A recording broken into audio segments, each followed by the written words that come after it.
حجاج بن یوسف ظالم تھا، اس نے اچھے اچھے کام بھی کیے تھے۔ قرآن پاک پر زیر زبریں آراب حجاج بن یوسف نے لگوایا۔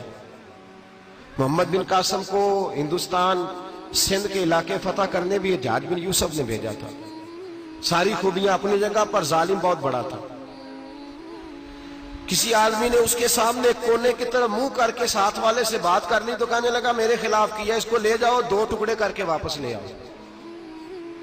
توتی بولتا ہے نا، اقتدار جب کسی کے ہاتھ اقتدار ہوتا ہے نا، وہ چاہے ایک گھر کا کیوں نہ ہو، وہ 10 بندے فیکٹری میں کام کرتے اور جو ان کا مالک ہوتا ہے وہ کہتا میں مالک ہوں، مجھے مانو۔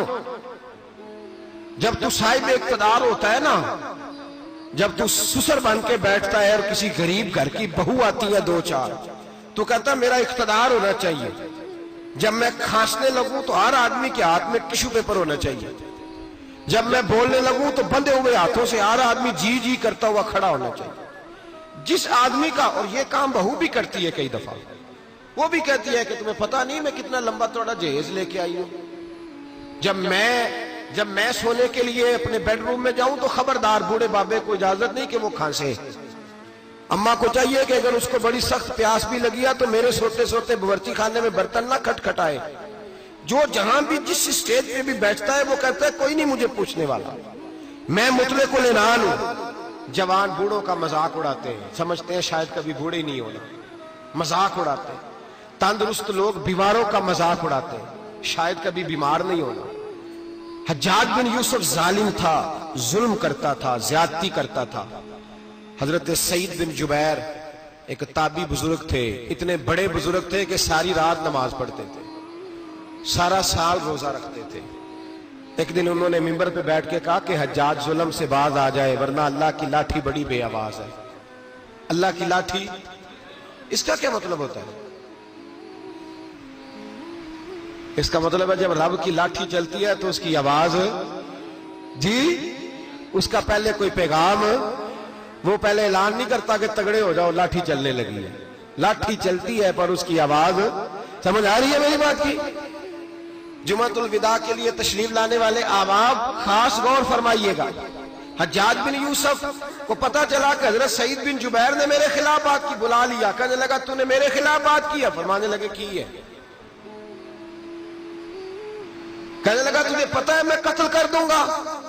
آپ فرمانے لگے نہ تو زندگی کا مالک ہے نہ موت کا مالک ہے، تو کیسے قتل کر؟ کہنے لگا تجھے پتا ہے میرا؟ فرمایا میں نے تجھے نہیں، میں نے تو کئی شداد، کئی حماد، کئی قارون، کئی فرعون، کئی نمرود دیکھے، کئیوں کی داستانیں سنی، تو کون ہے؟ تو چھوٹا سا ہے۔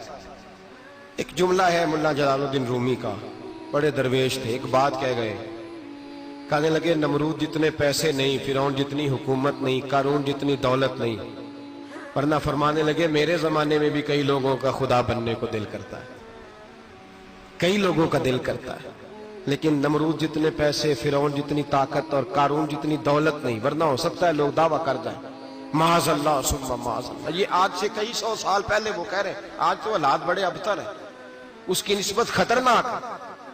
فرمانے لگے حضرت سعید بن جبیر تو زندگی موت کا مالک نہیں۔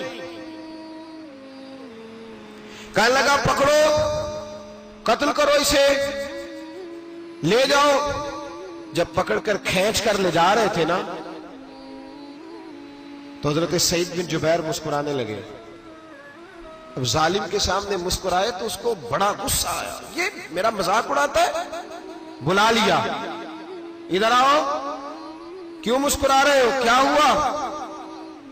تو حضرت سعید بن جبیر کہنے لگے میں مسکرا رہا ہوں تیری بیوقوفی پر اور اپنے اللہ کی دی ہوئی ڈھیل پر۔ میں مسکرا رہا ہوں کہ یا اللہ کیا بات ہے، کیا تیرا شان ہے، کیسے لوگوں کو ڈھیل دی ہوئی ہے۔ میں مسکرا رہا ہوں تیری بیوقوفی پر کہ تو سمجھتا ہے شاید مجھے پوچھنے والا کوئی نہیں۔ کہنے لگا اس کو باہر نہ لے جاؤ، میرے سامنے قتل کرو۔ ٹھیک ہے جی، قتل کرنے لگے تو حضرت سعید بن جبیر نے منہ کعبے کی جانب کر لیا، انی وجہت وجہی للذی فطر السماوات والارض حنیفا وما انا من المشرکین۔ جب آپ نے یہ آیتیں پڑھی نا کہ میں نے منہ کر لیا ہے اپنے رب کی جانب، کرو مجھے قتل، کہنے لگا نہیں نہیں، اس کا منہ پھیرو، کعبے کی طرف ہو کے قتل نہ ہو، ہے ظالم پر پاگل ہو گیا ہے۔ حضرت سعید بن جبیر کے حوصلے نے شکست دے دی، ناکام ہو گیا، مخبوط الحواس ہو، کہنے لگا اس کا منہ پھیر دو۔ جب کعبے سے پھیرا تو آپ فرمانے لگے للہ المشرق والمغرب فإنما تولى فثم وجه اللہ۔ اللہ فرماتا ہے تم مشرق اور مغرب سارا ہی اللہ کا ہے، جدھر بھی منہ کرو گے ادھر اللہ ہی اللہ ہے، جدھر بھی منہ کرو گے ادھر اللہ ہی اللہ ہے، چاروں جانب پھیر دے جدھر منہ پھیرنا ہے تو نے، پھیر دیا منہ۔ حضرت سعید بن جبیر کے گلے پہ خنجر رکھا تو آپ نے ہاتھ اٹھائے، کہنے لگے اے اللہ میرے بعد اسے کسی اور پر مسلط نہ کرنا، میرے بعد کسی اور پر مسلط نہ، بس میں آخری ہوں۔ جب آپ ذبح ہوئے تو اتنا خون نکلا کہ لوگ کہتے ہیں جتنا اونٹ کے وجود سے نکلتا ہے، تر ہو گیا سارا اس کا دربار۔ ایک سمجھدار آدمی کو بلا کے کہنے لگا اتنا خون میں نے بڑے بندے قتل کرائے ہیں پر اتنا خون نہیں نکلا۔ تو وہ کہنے لگے لوگ مر جاتے ہیں، مرتے وقت ڈر جاتے ہیں، سہم جاتے ہیں، خون سکڑ جاتا ہے، لگتا ہے یہ شخص جب دنیا سے گیا ہے تو ڈٹ کے گیا ہے، یہ ڈٹ کے گیا ہے دنیا سے۔ حجاج بن یوسف رات کو سویا تو تڑپ کے اٹھا، کیا ہوا؟ گھر والے کہنے لگے کیا ہوا؟ کہنے لگے سعید بن جبیر خواب میں آیا اور کہتے ہیں اٹھ مجھے بتا تو نے مجھے کیوں قتل کیا ہے، بتا کیوں مارا؟ اگلی رات پھر سویا تو وہی خواب، پھر سویا تو وہی خواب۔ گناہ نفسیاتی مریض بنا دیتا ہے، ظلم تجھے مخبوط الحواس کر دیتا ہے۔ جب تو زیادتی کرتا ہے تو اللہ فرماتے ہیں کہ تو اللہ کو بھولتا ہے، اللہ تجھے اپنا آپ بھلا دیتا ہے، پھر تو بھول جاتا ہے، پھر تو سیدھے رستے پہ چلتا ہے پر بھٹک جاتا ہے، پھر تو صحیح رستوں کا تعین کر کے بھی گمراہ ہوتا ہے، پھر تو روز وہی گاڑی چلاتا ہے پر اب جب تو بریک لگاتا ہے تو نہیں لگتی۔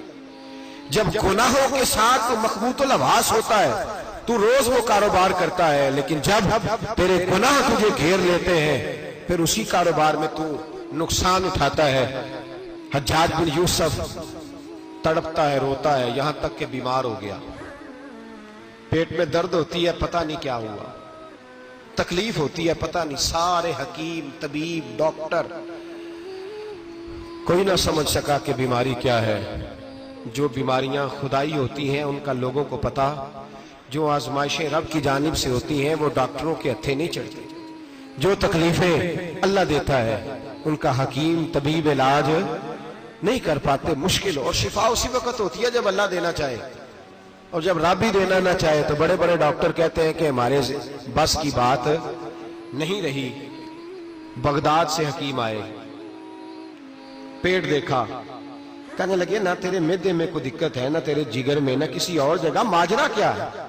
ایک آخری علاج ہے، آخری، وہ کیا؟ گوشت کا چھوٹا سا ٹکڑا دھاگے کے ساتھ باندھ کے منہ میں ڈالا اور پھر ایک باریک سا تنکا لے کے اس کو اندر ڈالنے لگے گلے میں۔ وہ گوشت کا ٹکڑا جب حلق کے اندر اتر گیا اس حکیم نے واپس کھینچا تو کیسے ایسی بدبو آئی جیسی کبھی سونگی نہ تھی، جانور کیڑے مکوڑے لگے ہوئے باہر نکلے، اور جب دیکھا تو جتنے محل میں لوگ بیٹھے تھے چلاتے ہوئے نکل گئے کہ یہ کیا مصیبتیں ہیں۔ حکیم بھی اٹھ کے دوڑنے لگا، کہا تجھے کیا ہوا؟ کہنے لگے حجاج تیری بیماری زمینی نہیں، تیری مصیبت زمینی نہیں۔ کہا میری مرض تک تم کیوں نہیں پہنچ پا رہے؟ تو کہنے لگے لگتا ہے تو بد دعا کا مریض ہے، لگتا ہے تو ظلم کا مریض ہے، تو جبر کا مریض ہے۔ تڑپتا رہا، سسکتا رہا۔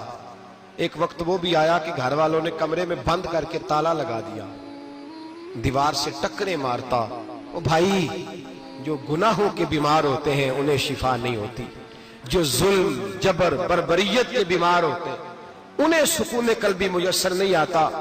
دوائیاں ان بیماریوں کی بنی ہوئی ہیں جو بیماریاں زمینی ہیں، جو بیماریاں خوراک کی بد پرہیزی سے ہوتی ہیں، جو گناہوں کی بد پرہیزی سے ہوتی ہیں، ان کی بیماریاں، ان کی شفا توبہ ہے، ان کی شفا رجوع اللہ ہے، ان کی توبہ اللہ سے معافی مانگنے سے شفا ہوتی ہے۔ حجاج جب مرنے لگا تو بلایا، یہ رنگ بھی ذرا ملاحظہ کیجیے گا، دو چار قریبیوں کو بلایا، پتہ ہوتا ہے نا اپنے کرتوتوں کا آدمی کو، پتہ سارا ہے سردار مکیتیاں کا، پتہ ہوتا ہے سارا۔ بلا کے کہنے لگا جب میں مر جاؤں تو مجھے رات کو دفن کرنا ہو، کیوں بھائی عورت ہے؟ کہنے لگا نہیں رات کو دفنانا. ٹھیک ہے رات کو دفنا دیں گے. پھر کہنے لگا جب صبح ہو جائے تو صبح ہونے سے پہلے پہلے میری قبر زمین کے برابر کر دینا, نشان مٹا دینا.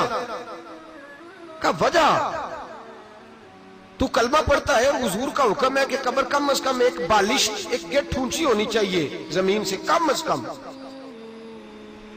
تو تیری قبر مٹا دے. وجہ پتہ ہوتا ہے اپنے ظلموں کا. کہنے لگا مجھے پتا ہے لوگ میرے مرنے کے بعد میری قبر بھی نہیں چھوڑیں گے. دنیا میں تو میرے جبر کی وجہ سے کوئی آ نہ سکا, لیکن میری قبر بھی لوگ جنازوں میں باتیں شروع کر دیتے. جنازوں میں نے ایسی بھی داستانیں سنی ہیں کہ کوئی مرا تو لوگ جوتوں کا ہار قبر پہ ڈال آئے. نہیں بھائی تو جب زندہ تھا تو تیرے جبر ظلم کی وجہ سے نہیں کو بول سکا. ایک تو ہے قیامت میں حساب ہوگا, یہاں دنیا میں حساب ہونے لگتا. اتنی لمبی زبانیں لوگوں کی لٹک کر مرتے وقت باہر نکل آتی ہیں. دعا کریں, جمعہ ہے, اللہ تعالیٰ ایمان کی موت عطا فرمائے. دعا فرمائے رب تعالیٰ اللہ تبارک و تعالیٰ توبہ کر کے جانے کی توفیق عطا فرمائے.